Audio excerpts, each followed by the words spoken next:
Okay, breaking news from Etobicoke. This is where a child has been hit by a transport truck. This happened just before 9 o'clock this morning at Albion Road and Elmhurst Drive. This is a live look. It looks like we're getting an update right now from Duty Inspector Bangild. Etobicoke, in regards to an individual that had been struck by a transport truck. Officers arrived on scene where they spoke with a number of witnesses who had seen what occurred.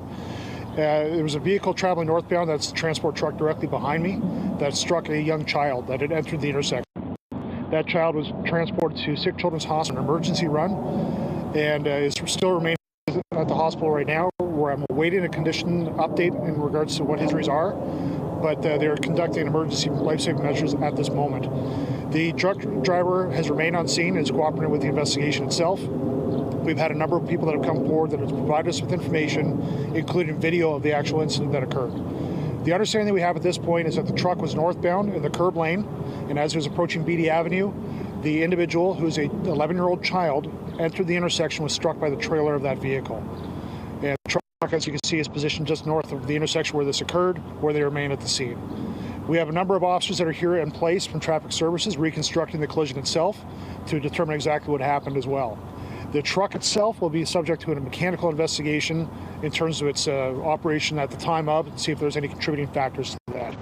This is an investigation that's in its infancy, so there's a number of factors that need to be considered, and the investigation at this point is going to determine any liability on anybody's part, or if there's charges that will be laid. At this time, the concern that we have is the well-being of the child, and we're going to hear back from the hospital what the status is of that individual. Was the child in this intersection or that intersection? So he was on the south side of Beattie Avenue, walking towards the west side of Albion Road. So that crosswalk is between Beattie Avenue and Elmhurst. It's kind of a Z intersection. It's not a perfect cross.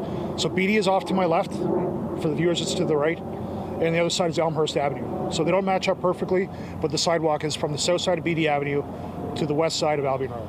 So the child was trying to cross that intersection, which doesn't have a light, when he was struck by the tail end of the transport, which was heading this way. Correct, yes. He was in the intersection, though. He was in the intersection itself, believed to be, and we're still reviewing video surveillance and evidence at the time, but it seems like the individual was within the walkway or close to it at the time that he was struck by the trailer. And so he was hit by the rear end of the trailer? No, just between the gap between the cab of the truck and where the trailer begins itself. Would the truck have had to have swerved or been too close to the... No, there's a gap between where the cab ends and the trailer begins. It's a very small gap. But it looks like at this point, it seems to be that the individual, our 11-year-old child, entered the roadway just as the cab passed his location, thus being struck by the trailer itself.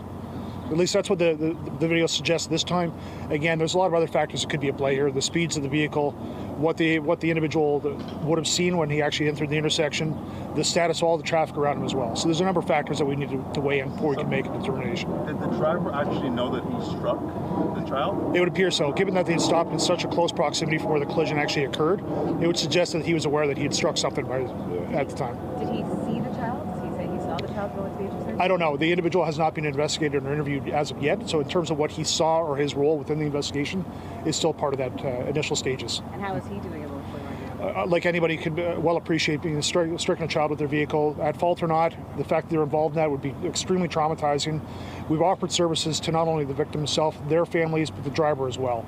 It's an incident like this that really strikes the community and strikes a chord and reminds us of how critical road safety truly is.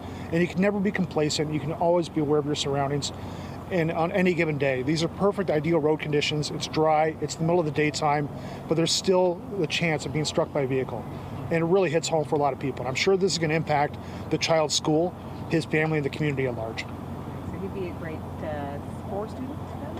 Grade 5, 6, 5 or 6? Yeah, I'd have to do the math as well, depending on when his birthday was. But yeah, he's certainly a primary school child. Officer, you've done this for a long time. How tough is it on your fellow officers and maybe, ambulance and fire when they see things like this? It's got to be tough to take home. Certainly it is. And we've got a dedicated officers group within the traffic services that deal with these on a regular basis. And it is traumatizing. It's very difficult to go to these scenes and see that people have been struck or hurt or killed or otherwise within our roadways. And we've seen the numbers, and it's no surprise to people that collisions happen in the city on a daily basis. But it's working together as a community to try to reduce those so we can prevent the victimization of road safety issues. So the kid was on his way to school with a parent or alone? I would say, given that it was approximately 8:50 in the morning, he's probably on his way to school.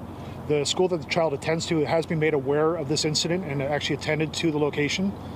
He was with other people at the time who unfortunately saw this occur as well. So there's a lot of trauma that has been inflicted here and a lot of concern that has to be brought to their care at this time. So he wasn't working with parents? He was not with his parents at the time.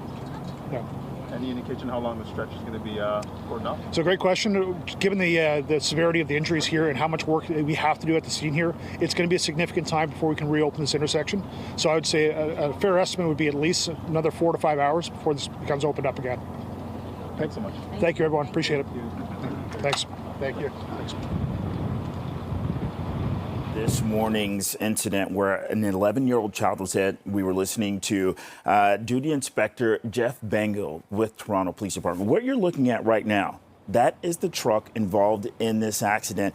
Right now, the 11-year-old child has been sent to Sick Kids Hospital. This is where we are informed that life-saving procedures are being performed right now. So here's what we have going on at this scene. You have officers, the reconstruction team. They're there trying to reconstruct what happened. What we've heard so far is that this 11-year-old was walking from the south side of Beattie Avenue to the west side of Albion Road. The child was within or close to the walking area, the little part of the sidewalk where you have, the line so that you can cross the street.